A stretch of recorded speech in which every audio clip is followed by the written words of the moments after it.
right. For those of you who don't know me, my name is Nicole Mickelson. I am the Executive Director of Region 9 Development Commission in Mankato, serving 9 counties around Mankato.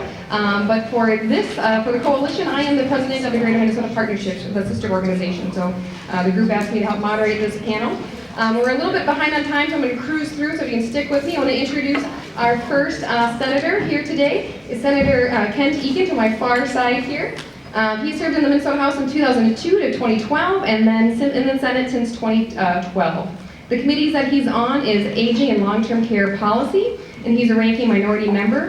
And then he's on both the Finance and the Policy Committees for Agriculture, Rural Development, and Housing, as well as Capital Investment. We also have Senator Johnson from East Grand Forks, and the committees that he serves on again, the Finance and Policy Committee for Agriculture, Rural Development, and Housing, as well as Environment and Natural Resources Finance, Judiciary and Public Safety, Finance and Policy. And then we also have Senator Simonson. He is from Duluth, and his committee assignments are Energy, Utilities, Finance and Policy, Environment, Natural Resources Finance, as well as Jobs and Economic Growth, Finance and Policy. And then last but not least, we have Representative Schomacker and his committees. He's from Laverne. The committee's assignments that he has is he is the chair of Health and Human Services Reform, as well as the Health and Human Services Finance and Agriculture Finance. So with no further ado, we're going to jump right into the questions. And I gave the legislators a heads up that we're not going to go right down the line and back and forth. It's whoever wants to jump at the questions, just so we can get through as many questions as we can. And if there's questions from the audience, we can do that as well.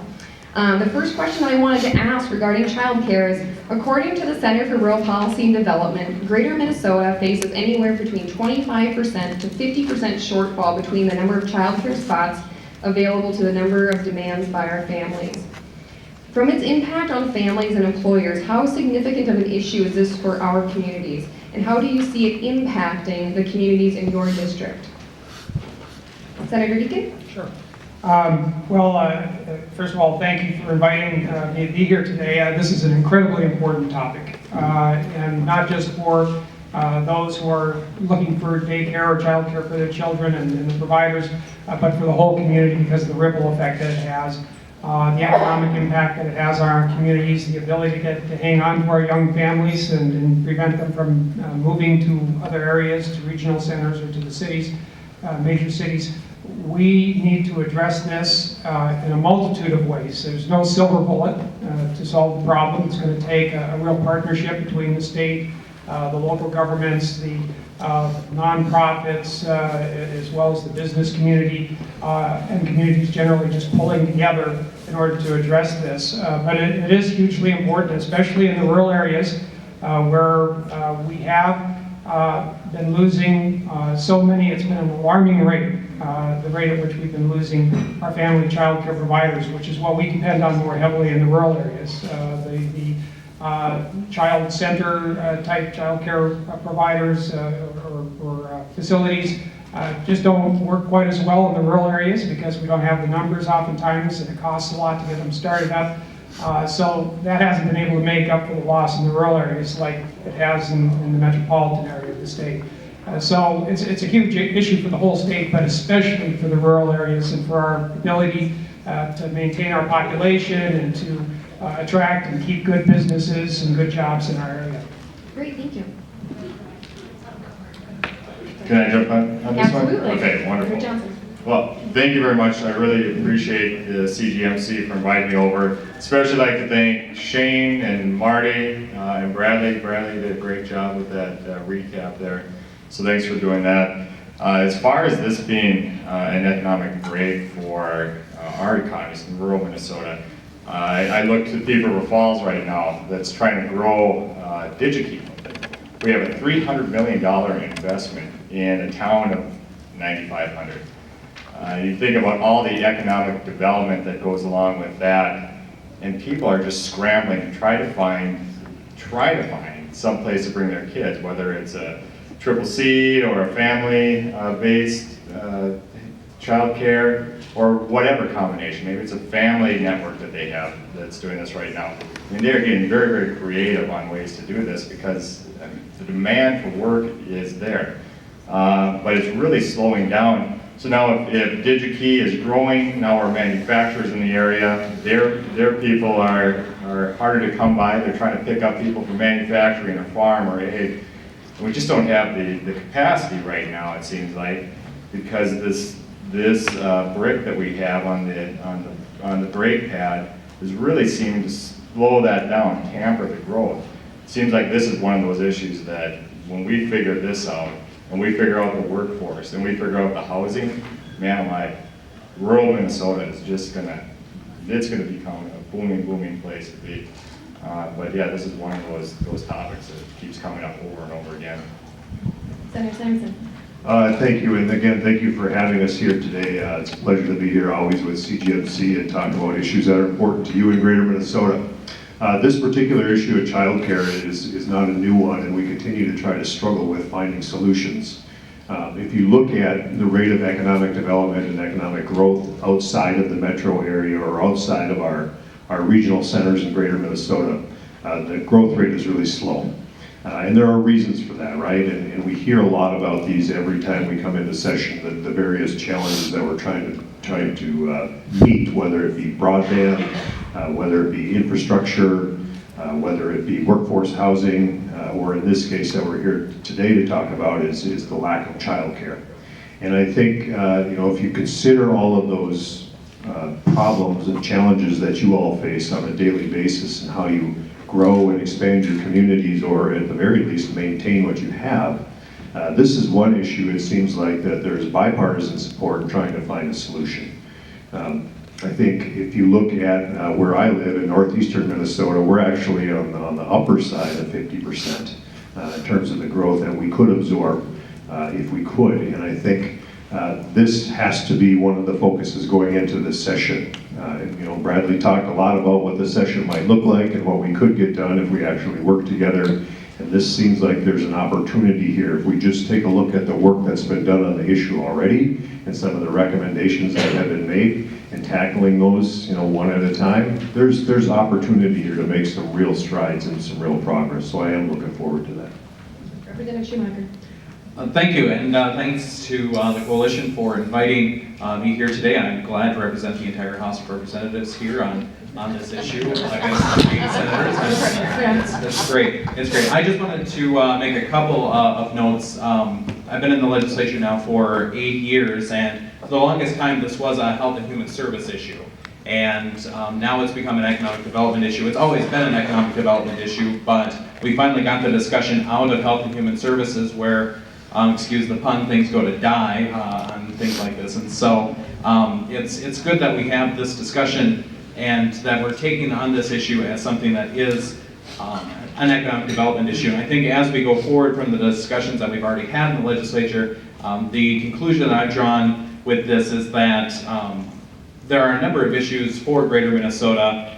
This doesn't, if we are able to fix and address the childcare shortage, that doesn't fix all the other issues, but we aren't going to be able to fix all those other issues until we get the childcare shortage issue dealt with. And so as far as perspective and priorities, that's where we're at. All right, thank you. My second question is, Governor Walz campaigned heavily on his One Minnesota idea. With the Minnesota House controlled by almost exclusively Metro DFL majority and the Senate controlled by heavily Greater Minnesota GOP majority, is childcare an area where we can see the Senate, House, and Governor come together? And if so, where do you see that common ground? Senator Simonson? I'll go. I think, what's interesting about Governor-elect Walz and his message as he campaigned across Minnesota was this One Minnesota theme. And if you follow politics at all, you've heard that repeatedly throughout the campaign. But I have taken the opportunity to talk with folks a little bit, and if we ever talk about politics and Governor Walz, I asked him, what does One Minnesota mean? What did he mean when he said that? And you oftentimes get well, I don't know, it just sounds like a good theme, right? But I think the way that he portrays it is very simple. And to me, it's about how do we as individuals in Minnesota perceive that message. And for me, One Minnesota theme is not necessarily one size fits all. It is that there are solutions for all of Minnesota if we take the time and put in the energy and the effort to find these solutions. So we have a divided government. This is not new to Minnesota. We've faced this situation before. But in this particular case, with this particular issue, I do think that the governor is supportive of finding real, lasting solutions. And I look forward to working with the House and my colleagues in the Senate to try to find a solution. Thank you.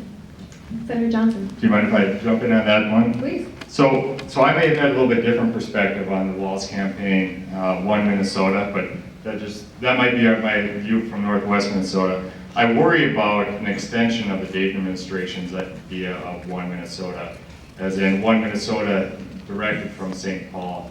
And I think that's where you see some of the problems, whether it's, we're talking about nitrogen rules, or we're talking about buffer strips, or healthcare, or whatever it may be. Instead of our county-based or city-based solutions, we see some solutions that might be coming from the top down. When I hear One Minnesota, I think of not One Minnesota's solutions to identify with each Minnesotan, but One Minnesota, the way that the Dayton administration has been doing it for rural Minnesota. And I know that has not been a thing, and if you look at the electoral map, I think that's a way that the rural Minnesota feels about it. Or maybe I should be saying Greater Minnesota, being so we're at the Greater Minnesota retreat here. You got the microphone. Okay, we'll call it rural Minnesota. But that's kind of the take. Now, that's just my knee-jerk reaction, and maybe that's going to be different. I sure hope that's not the case going forward, and that's a conversation that we're going to have with the governor-elect here going forward. All right, Senator Eken. Yes, and I think there is real potential here for bridging the divide on this issue, because it is such a big issue, not just in one particular area, but across the state. It's more pronounced in Greater Minnesota, but it's still an issue in the cities as well. And I do think that rural Minnesota legislators play a critical role in this, regardless of what party you're from, because I do think that we've always worked better together in a bipartisan way from the rural and Greater Minnesota communities. Senator Johnson and I serve on the Ag committees together, and that committee works very well together across the party divide. I think can serve as a good role model for the other committees in the legislature. And one of the reasons is because we are pretty much all rural, not all of us, but most of us are, and I think we do work quite well together. But we need to make sure that we're speaking as one, because we don't really have the luxury of being divided in rural Minnesota, because we are outnumbered in the legislature. So we need to speak as a group together, unified. And that means setting aside our partisan differences on issues as critical as child care, for instance. And I do have hopes for Governor Walz. I think he has a rural background, coming from the Mankato area, and I think understands the rural issues, having represented rural areas of Minnesota in the Congress. So I think he will be more receptive to the ideas and the concerns that we have moving forward, and I think will help to facilitate that One Minnesota type of agenda, so critical to holding our state together. Great, thank you. Representative Schomacker. Sure, I'm optimistic about things too. We know that rhetoric on the campaign trail and how things actually happen during the legislative session are not always the same. And I think with this issue, it is really something that does affect all of Minnesota, not only Greater Minnesota, but I was really surprised to see the Center for Rural Policy report when they showed the shortages, and that the metro area was still, they had very equivalent amount of shortages like the other portions of the state. And so I think the difference is that the solutions that will work in Greater Minnesota are different than the solutions that will work in the metro area. And as we address this, I think we'll be addressing this as a larger issue from that. And so we won't have the Greater Minnesota solution and the metro solution and pushing those forward. It'll be larger than that overall. And I think that's how we are able to bridge the issue about geography and campaign promises with what we're trying to accomplish here. Great, thank you. The next question I have is, what are you hearing from the job creators in your district about the impact of childcare access and affordability on their ability to be successful? So focus on the job creators. Senator Eken. Well, again, we're facing unprecedented worker shortages in our rural communities, in our regional centers, and this is one of the biggest issues that I hear talked about is a reason why we're facing these shortage issues, and they're getting worse.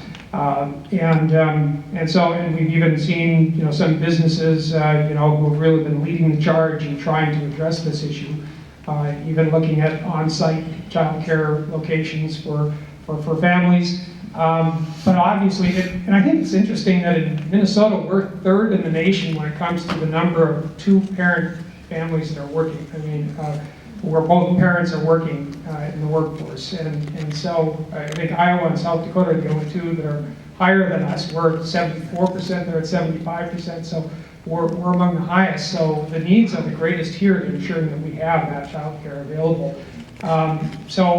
I hear about it all the time from the business community. Again, it is a critical economic component to our ability to thrive in greater Minnesota.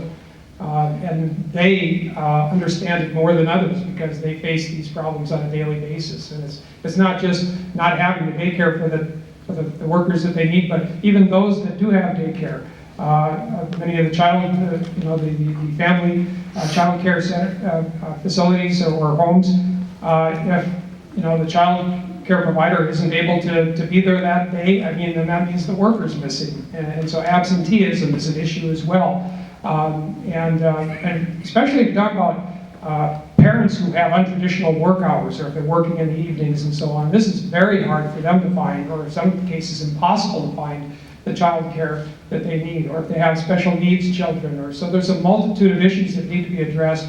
And again, it's vital to our ability to thrive and to develop economically. Representative Schomacker. The businesses that I've talked to, I think they, of course, they understand about the workforce shortage and how it ties into that. And the ones that I've talked to, they want to be a part of the solution, but they don't really have the ability to lead the solution. And so they want to be able to contribute, but they have to have someone else that's bringing the forces together with that. And I think as we look towards solutions and start discussing things that may work, that leader may be different in every community as to who that can be, but to have someone that can bring it together, and hopefully the state can work as kind of a catalyst once the design is put together with that, then the businesses are willing to get involved, but they need to have a little more surety on just what their investment is, and to know that it is more of a community thing and not just one or two businesses that are having to try and address this, that there is someone else who's doing this but are willing to contribute when they know what that contribution looks like. Great, thank you. All right, the next question. I have to kind of hesitate before I ask this one. Frequently, providers comment that some regulations are unnecessarily burdensome and drive up the cost of childcare. Are there examples, so I'm looking for specific examples of regulations that you are hearing about that the legislature might want to take a look at this session? So specific examples, not I heard from someone down the street that there's this crazy rule, but anything specific? Senator Eken. Well, I'll speak to one that we actually did change, and that was to have children of the child care providers having to be fingerprinted if they're over the age of 13. I believe it was 13 or older, that they had to be fingerprinted, which I think was excessive regulation. And it's almost treating these children as though they're criminals or potential by having that requirement. And that was one that was heard loud and clear, and we did address that in this last legislative session. We removed that requirement. This wasn't a requirement that we actually, voted on and put into place. The agency has the power to, make these types of regulations and requirements. And I do think that we need to be reining in these regulatory agencies. I think that they have a tendency to go too far. I think, obviously the safety of the children is critically important, but sometimes it gets excessive and actually does more harm than good if you're actually pushing good child care providers out of business. And I do think this is something that's endemic, it's not just associated with the child care providers, but I think just generally our regulatory agencies have a tendency to reach too far, and the regulations are written from the perspective of the metropolitan area. So many of these regulations don't fit in greater Minnesota. And many businesses, including child care providers, can't afford to comply with these regulations. They become overly onerous and burdensome both economically and time-wise. And so I do think that we really need to address the regulatory side of this. I think it is a real issue. We've heard about it loud and clear from the child care providers.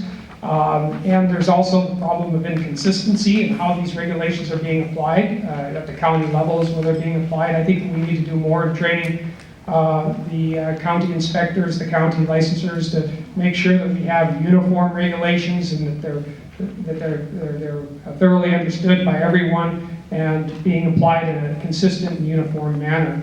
And also some common sense along with it. And I think that as far as the inspections are concerned and the inspectors, I think we need to have a better relationship between the inspectors and the providers. I think right now it's overly hostile. I think there's a little bit of a gotcha kind of mentality and trying to catch people doing things wrong. I think that actually backfires if you focus more on punishment than on support, because you end up with some providers who probably won't even ask questions about how to do things right for fear of getting penalized for it or something, or covering up things. So we need to have a more supportive type of relationship between the regulators and the providers. And I actually think maybe requiring that the regulators or the inspectors have to actually been providers or worked as a provider themselves would be a good step in that direction, because they understand the struggles that they're dealing with and how difficult their job is and how important their job is. Great, thank you. Senator Johnson. Yes, I'd just like to add, I agree completely with what Senator Eken had said on that point. One of the other things I'd like to see some reform on too is also when an issue is addressed. I know that a lot of providers are concerned about this gets reported on there when a parent is looking up and they see, well, there's an issue in the background. Now, it might be that there has been a death in the home and they're investigating that, or it might just be a simple violation of, the mattress pad wasn't set right. So how they report that in that sort of aspect, can really punish a family or even a center daycare provider. So that's one of the things that we need to really look at and see how can we do this in, like Senator Eken said, in a supportive manner that builds on these daycares being able to make those improvements without being punished for being addressed. Finding out, okay, this is something that's up, we can simply fix this, but in a way that doesn't penalize them. Great, thank you. Senator Simonson. Thank you. I just wanted to pick up on one thing that Senator Eken was talking about, and I think it's a really important point, especially to this issue. I think sometimes as lawmakers we tend to forget this, but I know for a fact that sometimes our agencies really tend to forget this, and that is the fact that if you have a problem that you want to solve in, say, for example, Thief River Falls, the best way to find the answer to that problem is to ask the people in Thief River Falls. If we have providers that are in greater Minnesota, or rural Minnesota, or even frankly in the metro for that matter, that are experiencing difficulties with rules and regulations and application and consistency, we need to be going to those providers and saying, okay, what are the solutions? Because these providers that are providing this service, right, these are really heroes, right? They are working for next to nothing, for one thing, and they are providing a service that very few people have the patience to provide anymore. But they care about the business that they're doing, and they care about the kids that they're serving, and they oftentimes have really good suggestions, and they oftentimes have really good answers, and sometimes we forget about that. I know I travel to St. Paul sometimes, for a session or for whatever particular purpose, and sometimes you can fall into this trap of forgetting that all the people that you serve out in greater Minnesota have good ideas too, and we should be listening to those. Great, thank you. Representative Schomacker. Yeah, that wonderful capital bubble that we get lost in every so often. The only other two, I agree with everything that's been said so far. The only other two pieces that I know have been discussed in previous years that I would like to see come forward again and keep moving on are the training requirements. For one, just on what needs to be done in person, what can be done online, when those need to be done, and just kind of the calendar piece with that. That's been troublesome from what I've heard from our providers as one of the bigger areas of consternation. The other thing that we started to discuss this last year but didn't get too far into is the licensing and the ratios that go along with those licenses, and just what we can do to make adjustments on age and the number of children that you can have at certain ages in in those and what kind of ratios you have to have for staff for that, and making a few minor tweaks to that, not a major overhaul, not dramatic shifts, but just some tweaks that could maybe relieve the system just a little bit with that. And this, like so many other issues, I think is going to be one of those that is going to take a number of small things like that to really get to the heart of the issue. Great, thank you. One of the biggest challenges for childcare providers in Greater Minnesota is finding and retaining qualified workers. What should the state do to help on this issue? What role do you feel the state should have or can have?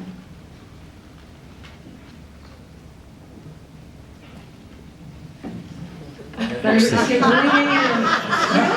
but no one wants to touch it right away. Well, I think scholarships or, working on a scholarship, some way to incentivize loan forgiveness, things of that nature for those that are going to go into the child care profession.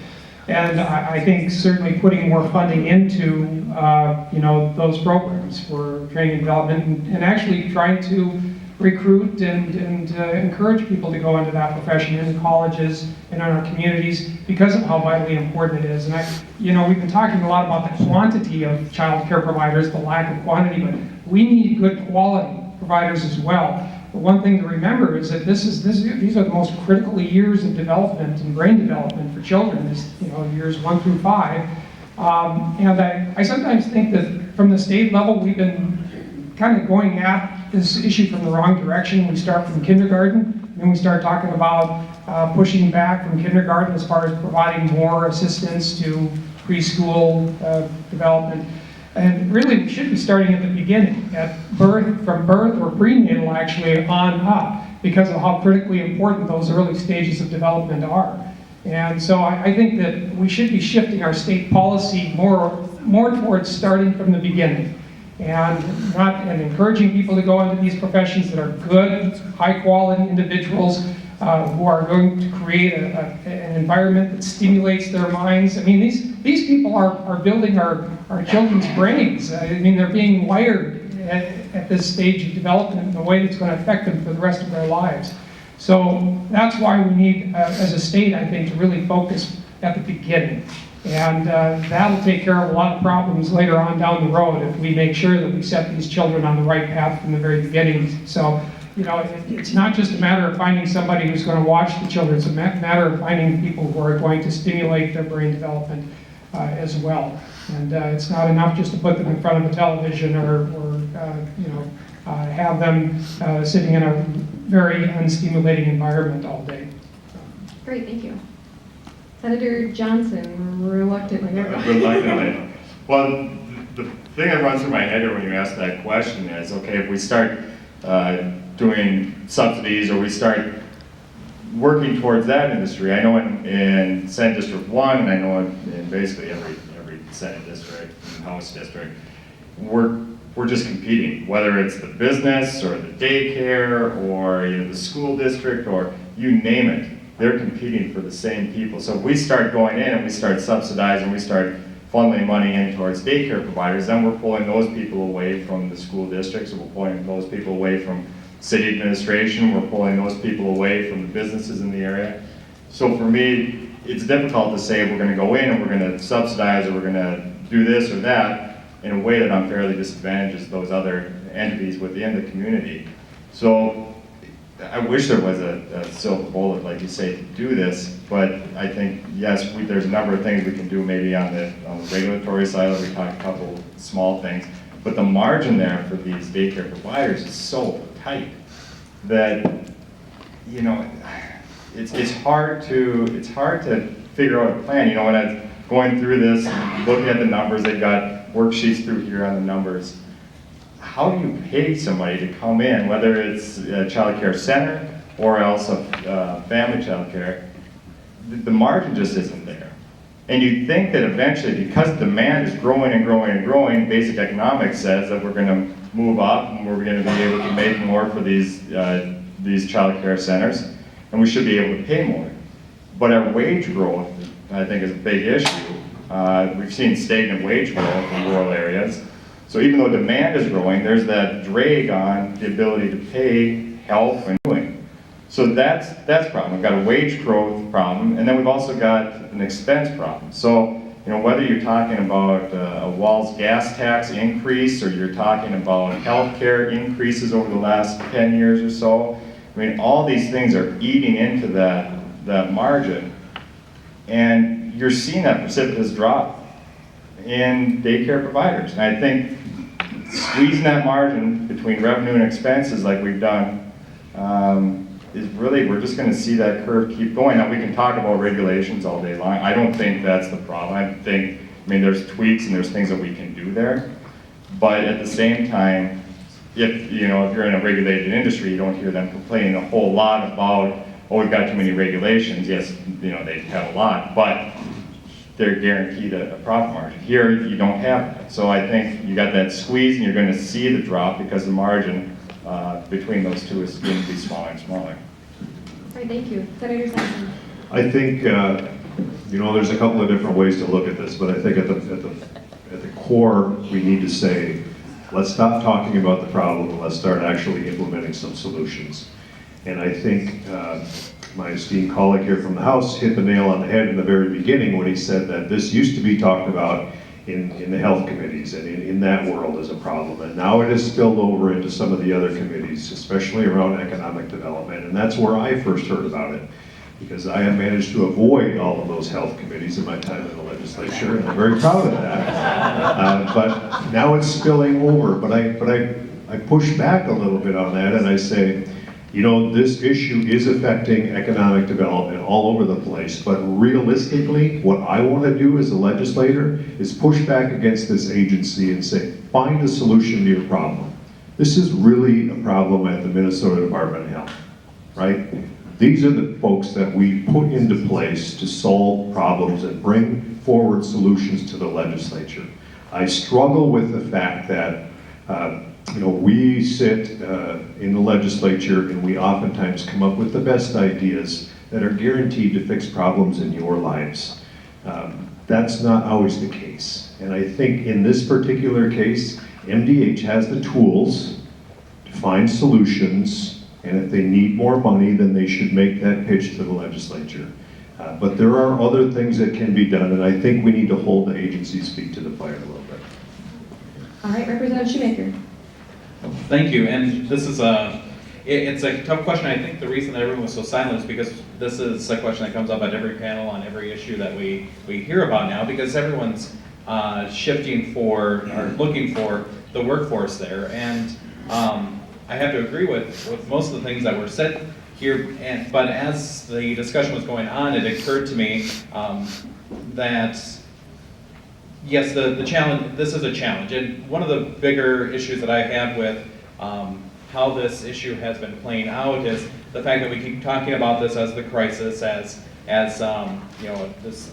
It's really tough for people to be in the business, it's really tough for people to work in the business, and while all that's true, it doesn't really help encourage people to get into the business either. It's good for us to be able to hear that, but when that's a message that goes out too, you don't have that it doesn't help with recruitment.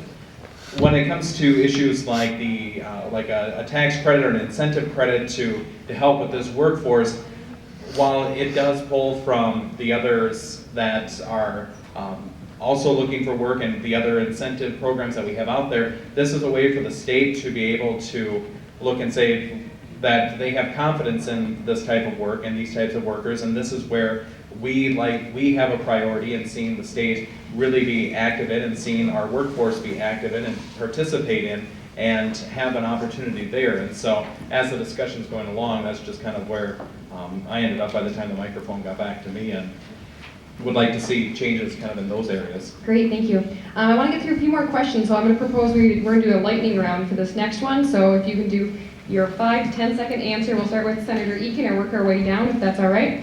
Child care costs in Greater Minnesota range anywhere from $6,000 to $13,000 or more per child per year. The maximum Minnesota child care tax credit a person can receive is $1,050 and phases out by the time a family earns more than $74,000. Should the maximum child care tax credit more closely reflect the actual cost of child care that Minnesota families face, and should it benefit reach farther into the middle class families? Lightning round. Yes.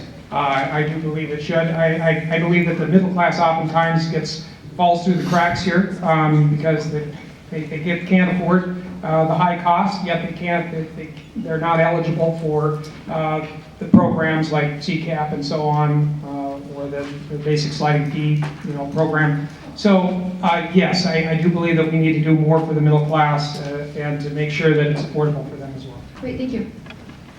Yes, I think that would be a great idea, but I haven't looked at the numbers of what exactly we need to do to match as far as what the expense would be to the state on that. So where that tweaking and whatnot comes in, it would be interesting to see some legislation that would adjust that number and see what the cost is. All right, thank you. Senator Simonson. I would say yes, and not necessarily that they need to match, but they need to at least keep pace. So as one goes up, the other one increases as well. All right, thank you. Representative Schomacker. Affirmative on that one. I think expanding and our early childhood scholarships that focus on the quality of the providers and the need and have it be needs-based will be most effective for us in that arena. All right, I liked how we were able to zip through that one. So we're going to do the same style this way, but we're glad to have Representative Schomacker go first. Last biennium, the Dayton administration had as a cornerstone of its child care proposal, universal pre-K. Is this an issue we will likely see come up again at the Capitol? 5 seconds. Yes, and I won't support it. Okay, thank you. Senator Simonson. Yes, you will see it again. All right, thank you. Representative Johnson. Yes, it will come up. All right, Senator Eken. Yes, it'll come up, and I think we always have to be careful. I think we need more of a hybrid system, kind of, and we have to be careful not to make things worse for our child care providers, because if you remove 4-year-olds from the program, that's among the more profitable children to have, and that makes up for the losses that they're incurring in the infant side of it. So we really have to be very careful that by trying to solve one problem, we're not creating another as we move forward. Thank you very much.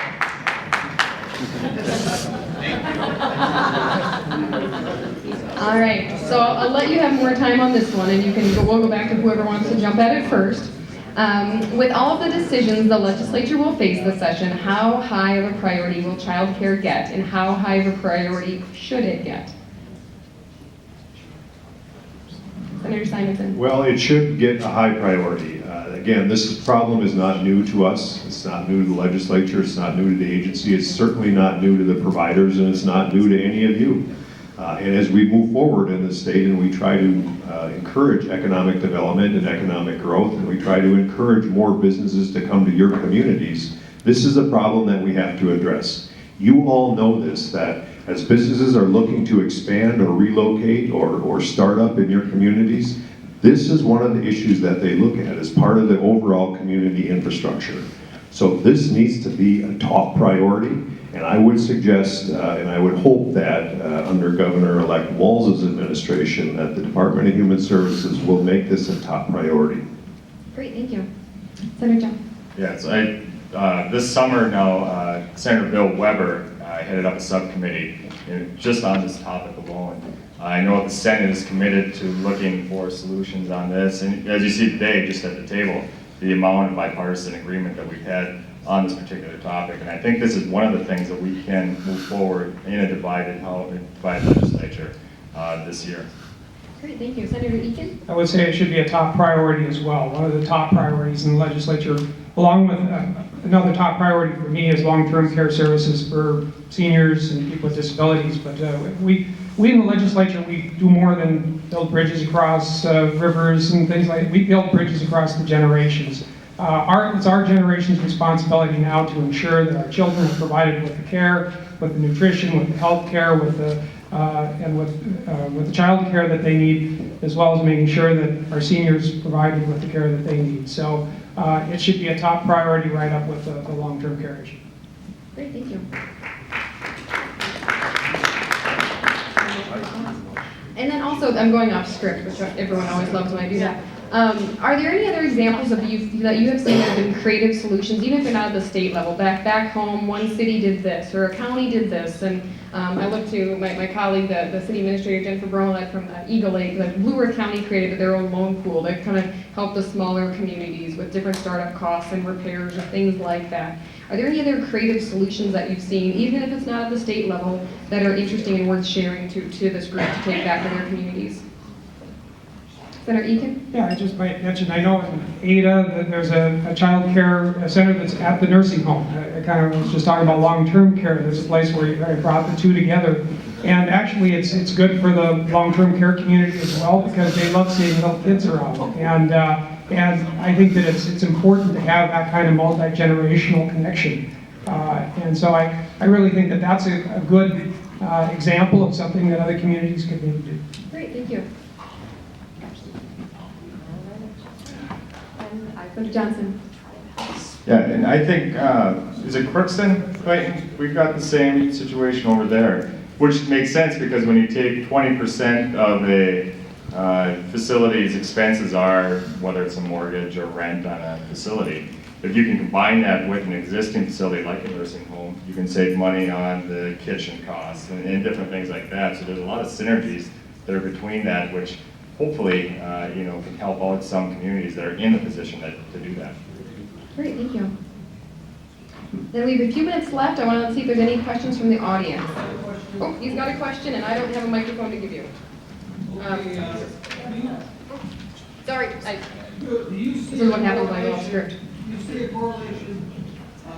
correlation for the needs of child care, preschool, and all the kindergarten with how we fund these, all these programs in Minnesota? And maybe these programs should be under education. Our kids do need to be our top priority, and it seems kind of funny that if we don't take care of the kids now when they're young, seem to end up taking care of them when they're older, then we could spend millions of dollars at a human service departments in our counties. And these kids, they fall through the cracks, they need extra help with education, some have special needs, and I just think if we get them, just like Ken Eken said, start, we can help these kids out, but we need to do something at the beginning, because many families, and Detroit Lakes, our median family income is $37,500.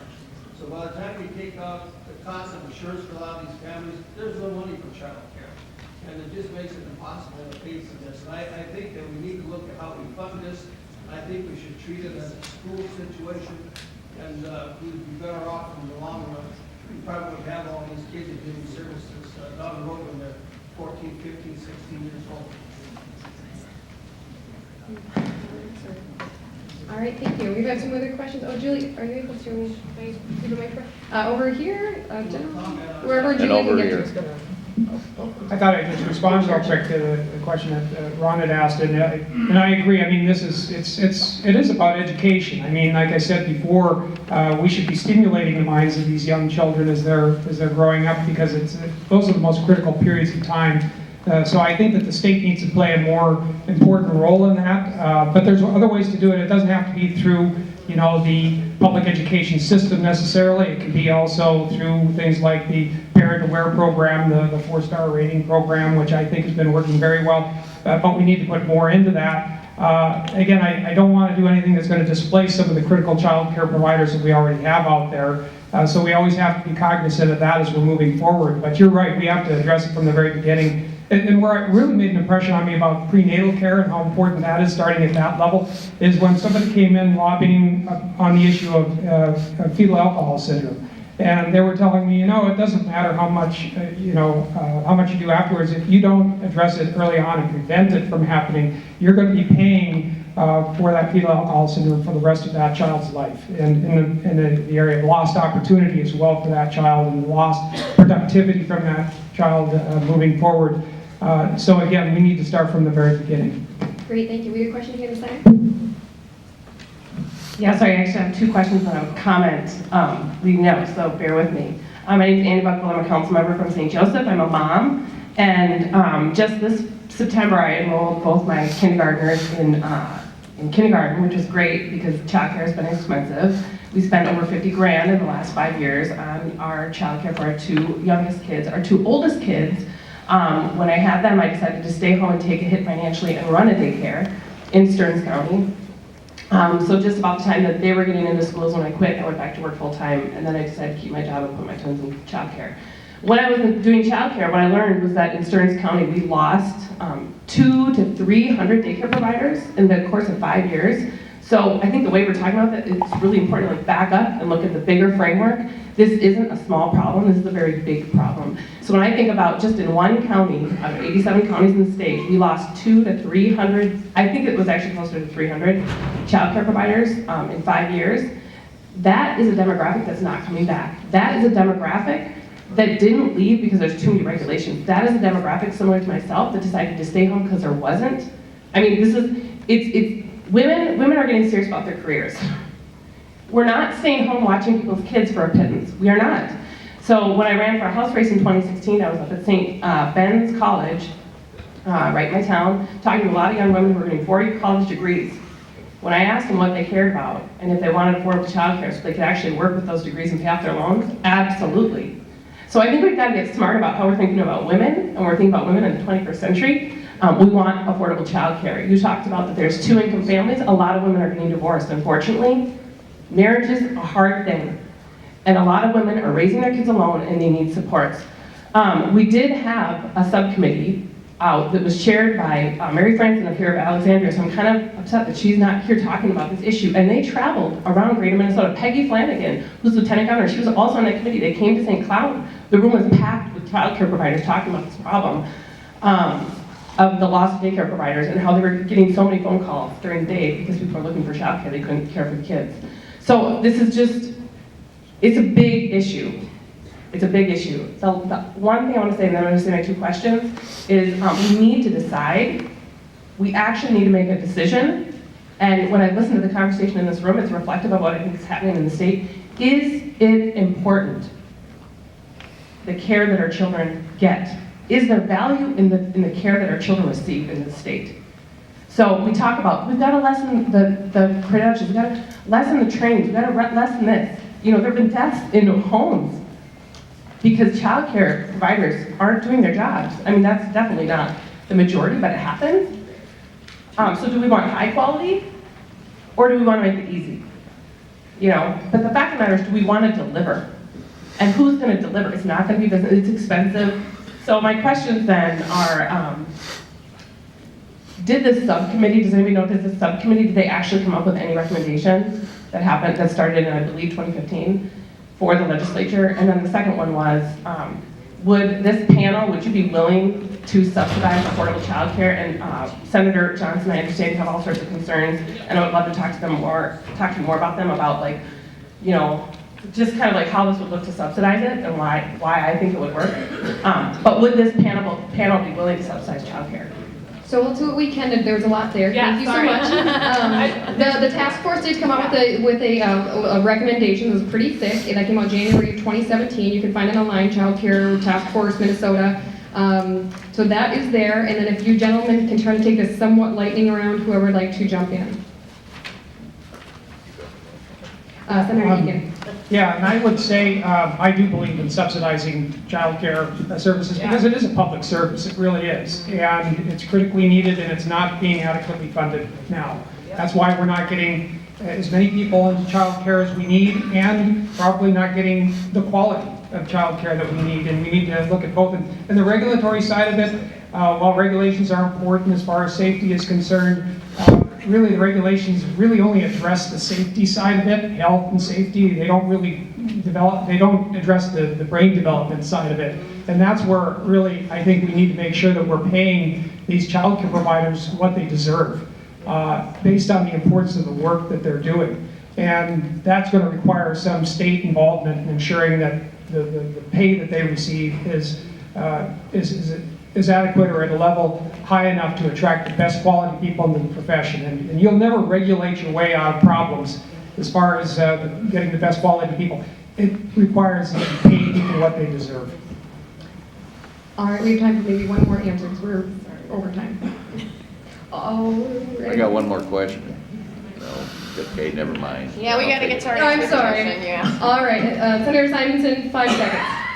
I was just going to say, yes, I do think that there's space for additional subsidy for these providers, absolutely. My only point was that I want to make sure that we hold our agencies accountable to do their work too. All right, and I'd like to thank our panel. We had all corners of the state represented. We had the Senate representative, the House was representative, and bipartisan support. So